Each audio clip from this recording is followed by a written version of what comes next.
এর আগের এপিসোডে আমরা জেনেছিলাম পরমব্রহ্ম পরমেশ্বর নির্গুণ নিরাকার নির্বিশেষ নির্বিকল্প। পরমব্রহ্ম ছাড়া কারোই অস্তিত্ব স্বীকৃত হয় না। এবারে আমরা জানব ধর্ম কী, ধর্মের সংজ্ঞা কী। ধর্মের সংজ্ঞা হল জেনাত্মনস্থ থান্যেষাৎ জীবনং বর্ধনঞ্চ বিধীয়তে স্বধর্ম।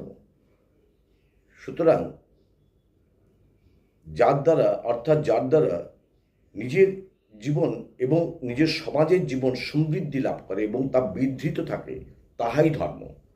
সুতরাং পৌত্তলিক পূজা, সাকার পূজা, অন্ধবিশ্বাস, সুপারস্টিশন এগুলি ধর্ম নয়।